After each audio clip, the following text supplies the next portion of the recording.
ছেড়ে দিয়েন না, হেডলাইন হবে দুষ্টু প্রকৃতি পরিচালক। আমার ওই 5 নায়িকাকেও অনেক থ্যাঙ্কস। ভাবতেই পারি না উইদাউট চঞ্চল ভাই আমার কাছে প্রজেক্টটা তুফান অসম্পূর্ণ থেকে যেত। Thank you brother. এবং কথাটা এখনো শেষ হয়নি। ও আই এম সরি, আমি ওয়েট করছি, কোনো অসুবিধা নেই। একবারই তো সুযোগ পাবো, আর সুযোগ আছে, সুযোগ আরো আছে আপনার জন্য। সবকিছু এখানে সবাই যা যা মানে প্রশ্ন করতে পারবে, কোনো সুযোগ, অনেক সুযোগ রয়েছে। এনিওয়ে সব সময় তো আর আমাদের দেখা হয় না। আজ যেহেতু দেখা হয়েছে, অনেকদিন পর আবার দেখা হবে, হয়তো ঈদের পর কখনো এক সময় আবার দেখা হবে সুন্দর একটা মুহূর্তে। বাট আজকের কথাটা আজকেই বলে যেতে চাই।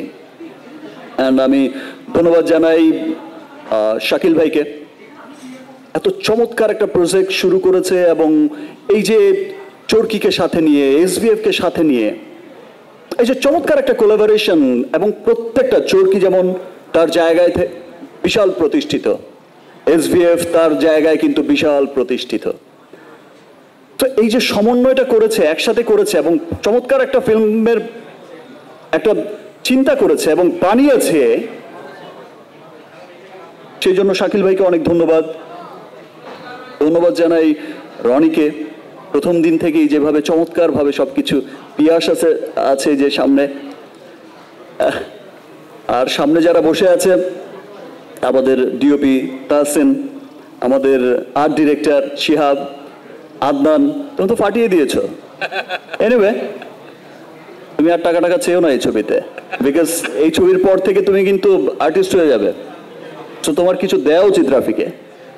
তারপর সান, আমার কস্টিউম ডিজাইনার, আমার মেকআপ আর্টিস্ট সবুজ, রাকায়েত ভাই যে সামনেই দেখতে পাচ্ছি, কি চমৎকার। আসলে আরো যে কত ভালো ভালো সমন্বয়ে তুফান হয়েছে। সবাইকে আমি অনেক ধন্যবাদ জানাচ্ছি। সবাই সবার জায়গা থেকে এত বেস্ট কাজ করেছে, সেটা তুফান না দেখলে কেউ বুঝবে না। আমি ধন্যবাদ জানাই চঞ্চল ভাইকে, জাদুকর বলে, একটু আগেই বলে গেল যে অভিনয়ের জাদুকর, সত্যিই জাদুকর। আর চঞ্চল ভাইকে ধন্যবাদ এই জন্য জানাই, চঞ্চল ভাইয়ের সাথে তো আমার একটা আলাদা বন্ধুত্ব, একটা সুন্দর একটা ভ্রাতৃত্ব, এটা তো আছেই। আমরা অফিসকে, সেটা রাফি তো বলেছে, সবাই জানে। আমি সত্যিই বলছি যে আমি ভাবতেই পারি না উইদাউট চঞ্চল ভাই আমার কাছে প্রজেক্টটা তুফান অসম্পূর্ণ থেকে যেত। Thank you brother. আমি ধন্যবাদ জানাই আমার দুই বিউটিফুল কো-অ্যাক্ট্রেসকে, নাবিলাকে, ঝাপসা বিউটিফুল, চমৎকার চমৎকার অভিনয়। নাবিলা এত চমৎকার করেছে, আমি মাঝে মাঝে মুগ্ধ হয়ে তাকিয়ে রয়েছি। ওয়াও!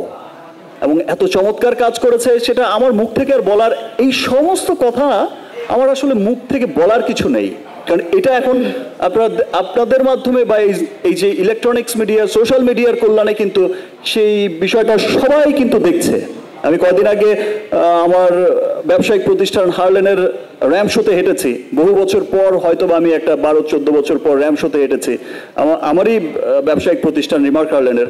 সেখানে তুফান লুকেই হেঁটেছি। আমার 5 নায়িকা ছিল এবং তারা প্রত্যেকেই তুফানের গান উড়াধুরা, মিমির গান এমনভাবে গাইছে যে তারাই সিনেমার অ্যাক্ট্রেস, এমনভাবে ওন করছে।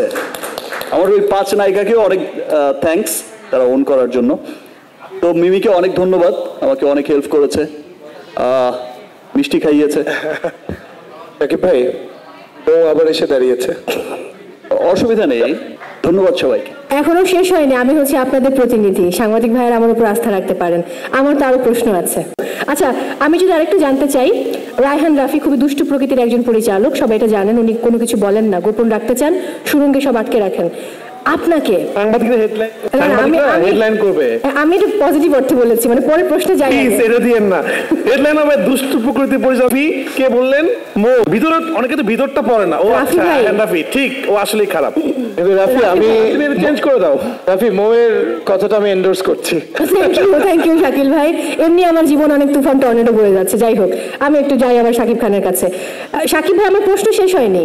মানে আমার প্রশ্ন হচ্ছে যে যেটা বলছিলাম, উনি তো নিশ্চয়ই আপনাকে অনেক কিছু বলেছেন যে এটা বলা যাবে না, এটা বলা যাবে না, এটা বলা যাবে না, এটা বলা যাবে না।